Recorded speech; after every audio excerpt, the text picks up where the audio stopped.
Thank you for joining us this morning. We look forward to hearing you. Thank you so much. I really appreciate it. It's a great pleasure to be with you all at the Community Church of Boston on this very, very important topic. I'm tremendously grateful for what all of you have done for us to be able to bring this horrible war to an end, and not just this episode of the war, but the conflict overall, as well as the tensions in the region overall. I'm deeply appreciative of everything you all have done and grateful for having me speak to you all today. We are now more than 110, 115 days into this horrible chapter of this long conflict. And before we go into some of the causes, etc., I just want to remind everyone about what we're talking about in terms of the human suffering that has taken place. We are now at a stage in which more than 28,000 confirmed deaths have taken place in Gaza. That does not count thousands of people that are probably still under the rubble and have not been able to be identified. These are numbers from the Gaza Health Ministry or agency, which incidentally, despite the fact that Biden earlier on in the conflict dismissed, it is the very same agency that the Israelis themselves rely on to make assessments of the number of deaths in Gaza, as well as the agency that the US State Department relies on to make that assessment. So one that is seen as tremendously credible, and at this point, I don't think anyone is questioning any longer their authority. Out of these, we're talking about roughly more than 12,000 children that have been killed. And this is important to understand because this conflict is deadlier at a faster pace than any of the conflicts that we have seen in recent history. Just a point of comparison, over the course of more than 2 years of warfare in Ukraine, there's been roughly 700 children that have been killed there, which is of course horrific. But the response that generated from the West is of a completely different proportion than the absence of a response that we've seen from the West when we're talking about more than 12,000 children killed in Gaza over the course of roughly 4 months, not 2 years. Moreover, the pace of the killing is such that it is a magnitude of roughly 10 times that of what we saw in Iraq, in Afghanistan, in Libya, as well as the civil war in Syria. So even though it's been a shorter period of time, the intensity of the killings, roughly 200 to 250 per day, is of a completely different magnitude that we've seen in some of these other conflicts, which is partly why the reaction around the world has been so strong and so adamant towards ending this conflict. Unfortunately, that is not the reaction of the US government. And we have seen speculation that the reason why Biden has not come out in favor of a ceasefire at one point, saying it would be impossible, is because he's trying to achieve it through other means, through beer hugging the Israelis, etc., etc. I think at this point, we have to be quite clear that the reason why there hasn't been a ceasefire or a prolonged ceasefire is not because Biden has tried and failed, but because Biden not only has not tried, Biden has been in support of the policy and the conduct of this war as perpetrated by the Israeli government. He has shipped more than 10,000 tons of weapons to Israel since October 7th. Twice has he circumvented congressional overview in order to get the weapons to Israel faster. He has rejected measures to bind these weapon shipments to any type of a criteria or demands by the United States. Twice has he vetoed resolutions at the UN Security Council calling for a humanitarian pause. They didn't even go as far as to call for a ceasefire.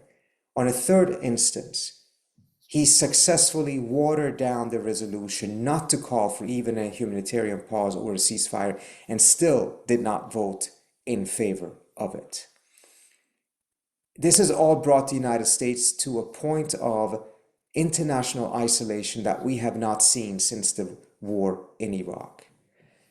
In the General Assembly, the United States has been as isolated on the issue of a ceasefire in Gaza as Russia has been on its illegal invasion of Ukraine. That is a remarkable decline in American standing in a very, very short period of time, which could not have been achieved had it not been for these excessive measures in support of the manner that Israel has conducted this war. I think it's also important to keep in mind how the region and the rest of the world sees this, mindful of the fact that President Biden attended the war cabinet in Israel immediately after the Hamas attacks on October 7th. Whether true or not, the impression that has left the people of the region is such that the United States is not just in support of the war, the United States approved the war and the manner in which it has been conducted. This makes the anger of the region and much of the world not just directed at Israel, but also at the United States. And the question that I think has to come to mind then is, what is it in the interest of the United States that makes the continued warfare of Israel in Gaza so important that the president is willing to accept such tremendous risk, the isolation of the United States internationally, but also the risk of escalation in the region on 4 different fronts, and I'll go into that more deeply in a second. And on top of that, according to the president himself and the Democratic Party itself, they insist that the current elections this year in November is not just about who will be president, it is about the survival of American democracy, arguing that Trump is a threat to American democracy, an argument that I think many easily could agree to.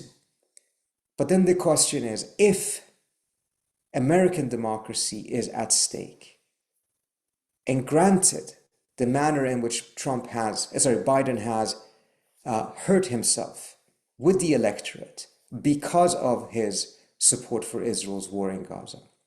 And this is not just in the Arab American community, this is particularly amongst the young people of the United States that are not on board with anything that resembles a genocide, as well as increasingly with the African American community. These are 3 of the most important pillars of Biden's winning coalition in 2020, and they are crumbling. Poll after poll after poll shows that they are crumbling. So if American democracy is at stake and his policy is crumbling his ability to get re-elected, then I think it's fair to say that Biden is not just jeopardizing his own re-election. The policy he's pursuing and refuses to shift from in Israel and Gaza is also jeopardizing American democracy, according to Biden's own statements in terms of defining this election to be about American democracy. I want to speak a little bit about the 4 different fronts in which there is also the risk of further escalation in the region. And this is, I think, a very critical element, because it's not just that Biden signed on to and supported the manner in which Israel has conducted this war. It's that from the very outset, Biden knew that this would risk regional escalation. It was a critical objective of the administration, rightly so, to prevent a regional escalation that could drag the United States into that war. Yet the strategy that has been pursued has been one in which Biden's primary focus has been to allow the Israelis maximum maneuverability to do what they want, while then hoping that this will not lead to regional escalation. There's 4 different fronts in which the continued fighting in Gaza or the continued slaughter in Gaza risk fueling a regional conflict. On the one hand, you have the Israeli-Lebanese border, in which immediately after Israel's invasion into Gaza, tensions rose between Hezbollah and Lebanon. There's been an exchange of fire extensively, quite a few casualties on both sides, but nothing that yet has reached the level of an actual war. According to a recent Israeli report, war between Israel and Hezbollah would become the deadliest war in Israel's entire history. A barrage of roughly 2,500 to 3,000 missiles would hit Israel throughout its entire territory every day for more than 3 weeks. This is a level and an intensity that makes it very difficult for the Iron Dome to provide the protection that Israel usually is benefiting from when we're talking about a dozen or so missile or projectiles fired in to Israel from Gaza. This would lead scores dead on both sides and unprecedented destruction in both countries. From the US standpoint also, this would dramatically increase the likelihood that the US would be dragged into that war because of the tremendous military difficulties Israel would face in such a confrontation. According to the Biden administration itself, it does not believe that Hezbollah wants this confrontation, but it does believe that Netanyahu and the Israelis have been looking for this confrontation. Part of the reason for that is that an argument that became very prevalent after Hamas's attack on Israel on October 7th was that Israel thought that it could manage Hamas. It could go in every 2 years, bomb a little bit. Every 2 years there would be a few Israeli casualties, but it would be a death rate that Israel could manage. And as a result, this so-called mowing the lawn strategy was an adequate one for the Israelis to pursue, set aside international law, morality, etc. But after the October 7th attacks on Israel and more than 1,200 deaths, this completely changed the mindset in Israel. This is not a death rate the Israelis in any way, shape, or form could find acceptable. And the question that rose then was, if we thought we could manage Hamas, and it turned out that 1,200 Israelis died, we have also thought that we can have a degree of deterrence with Hezbollah, but what if they were to try to do the same type of attack on Israel as Hamas did? Mindful of the fact that Hezbollah is much more powerful than Hamas, this could lead to a far greater degree of death on the Israeli side. This is part of the reason then, as a result, that the Israelis have come to a conclusion of thinking that living next to Hezbollah in Lebanon is intolerable. This is part of the reason why settlers have not returned to their settlements in the north. We're talking about roughly 75,000 people. And why the Israelis have essentially reached a conclusion that because it's intolerable, they have to attack Hezbollah at some point during this war. In order to make sure that they remove from their perspective that threat. So just to recap, the US intelligence itself has assessed that the Israelis have an interest and a desire to expand the war. Hezbollah does not. Yet the US strategy has been to put pressure on Hezbollah, not on Israel. And this goes back to the broader picture of how the Biden administration has really not used any of the leverage it does have in order to pressure the Israelis. So this is the first front. At this point, it appears that he has at least temporarily calmed down, but we're not in any way, shape, or form out of the woods when it comes to that confrontation. The second one is what is happening in the Red Sea, in which the Houthi movement in Yemen, after Israel's invasion of Gaza, started targeting ships that were either Israelis, owned by Israelis, or in their assessment were heading towards Israel, as a way of imposing a cost on Israel to pressure it to cease its bombardment of Gaza. After several weeks of having done this, the United States, together with the United Kingdom, decided to take military action against the Houthis. We have now seen numerous attacks and bombing campaigns by the UK and the United States against the Houthis, whereas we have not seen an end to the Houthi attacks on those ships. According to Biden himself, the strategy is not working, yet we are not only continuing it, we are intensifying it. What is so odd in the approach here is that it is absolutely clear, despite public statements by the British government, and as well as by some American officials trying to connect what the Houthis are doing from what is happening in Gaza.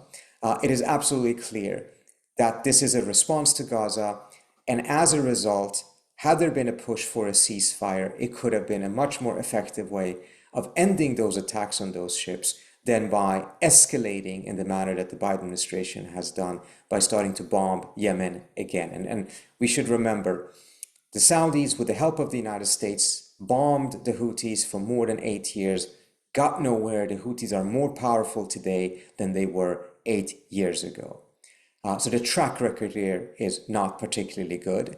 Moreover, tensions and risks for traveling through the Red Sea has actually increased as a result of the American bombardment of Yemen, because now it's a two-way shooting war in the Red Sea, which makes most commercial companies thinking that it's simply better to avoid the Red Sea altogether, which ironically then makes the Houthi attempt of essentially blockading the Red Sea more effective than it was before.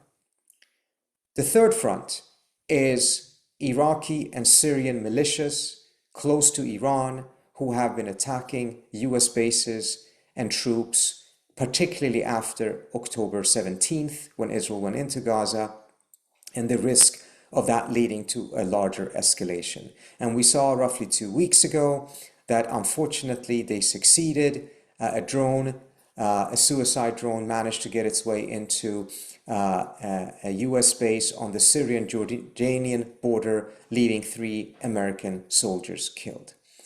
This then led to an escalation by the US with a large bombing campaign as well as assassination campaign against Iraqi and Syrian militias, as well as deep inside of Iraq itself. There was one just a couple of days ago in Baghdad, in a residential area, that killed a senior member of one of those militias. Again, very important to remember here that these attacks by these militias started as a result of Israel's bombardment of Gaza. Just to give you a bit of an idea of how these things have looked. Between January 2021, when Biden came into office, and March 2023, there were roughly 80 attacks by Syrian or Iraqi militias against US troops or US bases. So 80 attacks over the course of roughly 2 years. Then there was a pause over the summer because of a truce that was found between the United States and Iran, and the Iranians pressured these groups to cease their attacks. After October 17th, not only did they restart, but they were dramatically intensified. Over the course of these roughly 3.5, 4 months, we have now seen more than 170 attacks by these militias against US troops and targets. 170 plus attacks compared to 80 over the course of 2 years, 170 over the course of 4 months, all directly related to the war in Gaza. Explicit statements by the Iraqi militias as well as the Houthis that they will stop if Israel stops. And since the US was not putting pressure on Israel, these militias calculated apparently that they would put pressure on the United States to put pressure on Israel by intensifying their attacks. Now, one could perhaps make the argument that Biden's strategy by and large has been successful because it has not led to a major escalation, and it's only 3 Americans that were killed 2 weeks ago. That, however, I think is a very optimistic take on what actually has happened. There's been numerous attempts, some of them quite successful, but only out of pure luck. They did not leave Americans killed. On October 26th, only about 9 days after Israel went into Gaza, there was an attack by another suicide drone in the city of Erbil at an air base there that houses US soldiers in northern Iraq. The drone managed to get through the American air defenses, and it even hit the barracks where American soldiers were sleeping at 5 a.m. in the morning. It hit it on the second floor. Out of pure luck, the drone malfunctioned and the explosives did not explode. And as a result, there were no American deaths. Had it exploded, we're talking about potentially dozens of American deaths. So Biden, throughout all of this, has known that every day he may get a report saying that American soldiers in the region have been killed as a result of the US's support for Israel's war in Gaza. And he has chosen to accept that risk and essentially gamble that it wouldn't happen, that we would be safe, and that it wouldn't lead to a major escalation. And yet 10 days ago, finally, unfortunately, it did happen. And now we are directly bombing 3 different countries in the region on almost a weekly basis. And this as an effort to avoid an escalation. So the strategy has been to give the Israelis maximum maneuverability to do what they want to do in Gaza while accepting major risk to the US itself, and of course the risk that the US would end up getting dragged into this war as a way of allowing the Israelis to continue to do what they're doing. Now, one could perhaps make the argument that if there was any chance that the Israelis could succeed in taking out the Hamas leadership, that perhaps there was some form of a geostrategic justification for the risks that Biden has accepted. But it is utterly clear that the Israelis have not only failed, but also that there was no chance that they could have succeeded to begin with. And don't take it from me, take it from the previous Israeli Prime Minister, Ehud Olmert, who about a month into this conflict wrote an op-ed in the Haaretz, in Israel, in Hebrew, and the first line of his op-ed was that the prospect of completely defeating Hamas militarily is nil, making it quite clear that this strategy, what the Israelis are doing, is not going to achieve what they're seeking out to achieve. And yet for that strategy, Biden has accepted a tremendous amount of risk. The fourth point of potential escalation is a direct confrontation between the United States and Iran, or Israel and Iran. Iran, of course, is a backer of many of these different groups. It is supporting the Syrian militias. It is supporting Hamas. It is supporting Hezbollah, of course, the Iraqi militias, as well as the Houthis. However, I think there's a degree of nuance that is missing in the current debate or narrative in the United States. There's 2 exaggerated narratives. One that essentially says that the Iranians are in complete control of these different groups. Whatever they do is because Iran approved it, encouraged it, and that these groups have no agency of their own. That's the Washington narrative. It is incorrect. There's also an Iranian narrative in which they deny any responsibility for what these groups are doing, saying that they have total control and that Iran is essentially not involved in their decision-making at all, and as a result has complete plausible deniability. That is also an exaggeration and a false narrative. The truth is somewhere in between, but it varies from group to group. Iran's relationship with Hezbollah, for instance, is a very, very close one, militarily, politically, ideologically, religiously. Their relationship with Hamas is very, very different. Hamas comes out of the Egyptian Brotherhood, Muslim Brotherhood, a Sunni organization that has had a very, very negative relationship with Shia Iran for quite some time. In the 1980s, when Hamas was founded, they supported Saddam Hussein's invasion of Iran. Its original founder, Sheikh Yassin, was extremely anti-Iranian.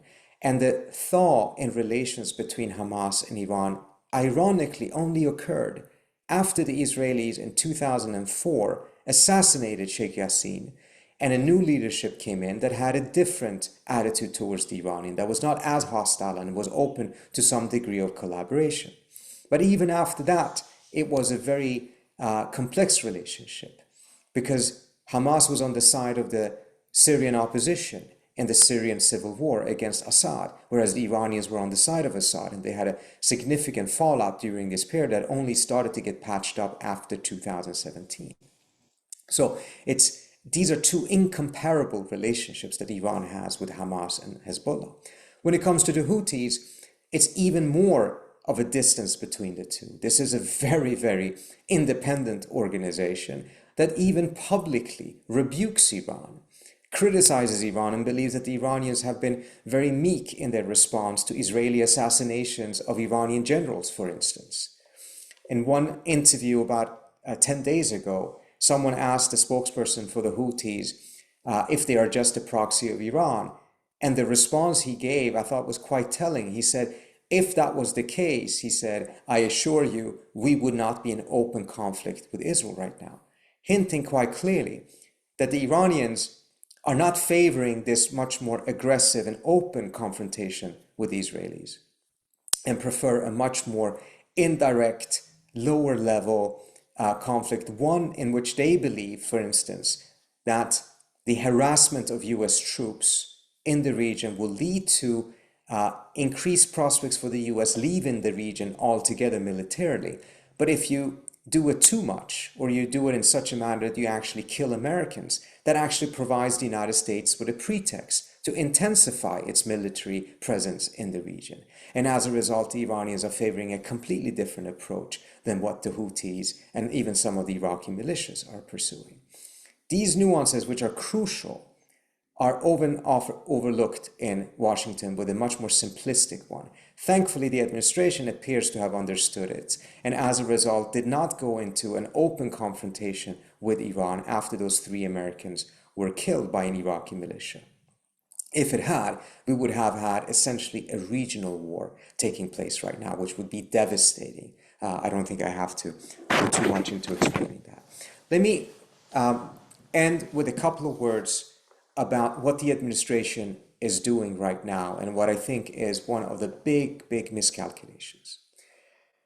About 10 or 12 days into the conflict, President Biden said that part of the reason why Hamas did this attack on October 7th was because they were trying to prevent Biden from creating peace in the world, in the Middle East, and that he was very close to creating peace in the Middle East. And this is why Hamas chose this date to attack Israel.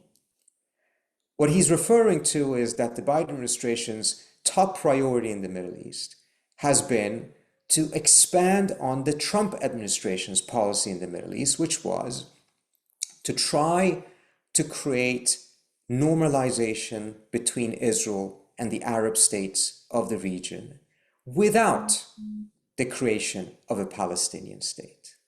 As you know, the position of most Arab states has been that they signed on to the 2002 Beirut Declaration, that Saudi peace plan, in which they all committed to recognizing and making peace with Israel if Israel recognized and allowed the creation for a Palestinian state. So the leverage the Arab states had was that they would offer recognition of Israel if Israel offered recognition of the Palestinians. The Trump administration essentially signed on to the Netanyahu preference, which was, no, let's just normalize relations with the Arab states, create direct flights between Tel Aviv and Dubai and Riyadh, and create an anti-Iranian military alliance, because the real threat in the region, in his assessment, is Iran, and just shove the Palestinian issue under the rug because no one cares about it any longer. It is not important. Trump administration signed on to this, and they did what is so-called the Abraham Accords with the United Arab Emirates, Bahrain, Sudan, and Morocco. They did not manage to get the Saudis to sign on to it. And getting the Saudis to sign on to it, of course, would be the biggest prize, partly because of Saudi Arabia's geopolitical importance, but also because it was the Saudis that put forward a 2002 proposal in which they said that they would recognize Israel in return for an Israeli recognition of a Palestinian state. To get them to deviate from it would pave the way for the rest of the region, the theory goes, to also then sign on to a peace agreement or a normalization agreement with the Israelis without the creation of a Palestinian state. In Biden's narrative, this would create peace, despite the fact that it completely ignored the Palestinian issue. In the narrative of others, it is actually a key cause for the Hamas attacks of October 7th. Because once it had become clear that 20 plus years of diplomatic engagement, the Palestinian recognition of Israel, the PLO's rescinding of terrorism, etc., that all of that led to nothing for the Palestinians. It has not led to a state. There's less of a chance of a state now than there was 20 years ago. This is a complete failure for diplomacy to actually deliver anything to the Palestinians. And on top of that, to then get the American side to sign on to it and say, that's actually fine. We don't need a Palestinian state. We just need direct flights between Tel Aviv and UAE. That's what accounts for peace. That at some point, unfortunately, would lead the Palestinians to go back to violence. How it would happen, when it would happen, no one could have predicted. But it was quite clear that that was a very likely outcome of a very, very foolish approach to this region. And unfortunately, it came on October 7th in a way probably much, much bloodier than many of us who predicted that this would happen had expected. Unfortunately, the Biden administration's conclusion of all that has happened in the last 100 plus days is that they simply had not moved fast enough, that they should go for it. And in fact, that the response, the solution to what is happening right now is not a Palestinian state, not actual peace, but making sure that there is an Israeli-Saudi normalization. And that this is part of the reason why they refuse to put real pressure on Israel, even though Biden has the leverage to do so, because they were trying to keep the opportunity open for a normalization agreement. What is really concerning about this approach at this point is not just that they're trying to create what they say a pathway to a Palestinian state. So I want to be very clear. What the Biden administration itself is saying is not even that there would be a Palestinian state, but there would be a pathway to a Palestinian state.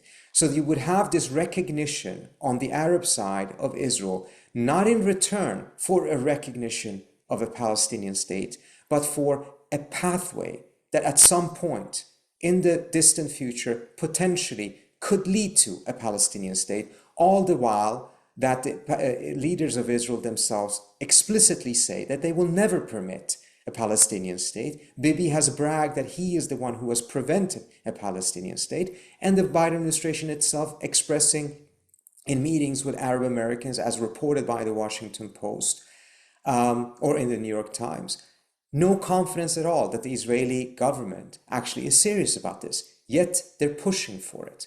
And on top of that, and I'll end with this, the Biden administration's effort goes far beyond what Trump did, because not only are they giving concessions to the Saudis, for instance, to go along with this, they're offering the mother of all concessions to the Saudis for this arrangement.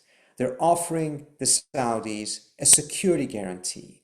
And the one that they're discussing is on par with what the United States has with Japan and with South Korea, a treaty form security guarantee that would mean that Americans would have to send their sons and daughters to go and fight and die for the kingdom of Saudi Arabia, the same kingdom that provided the seed money both for Al-Qaeda and ISIS. And this is their idea of resolving the current tensions. I mention all of this because I think at this point it should be very clear to us that the United States no longer has the credibility to lead any effort in the region to bring about an end to this conflict. The United States still has and should use its leverage to put pressure on Israel to cease its bombings. But any effort that is led by the United States for a longer-term solution, I fear at this point, has zero credibility. And it is time for us to recognize that we may need to step aside and allow the region or other actors to take the lead, not arguing for the US to be outside of the process, but arguing for the US to recognize we're not the solution. We're actually, unfortunately, part of the problem. Others need to step up. We need to make space for them to be able to step up to help resolve this conflict, because we have become too embroiled, too biased to be able to pursue this in a manner that actually leads to a sustained peace. I'll stop there. Thank you so much.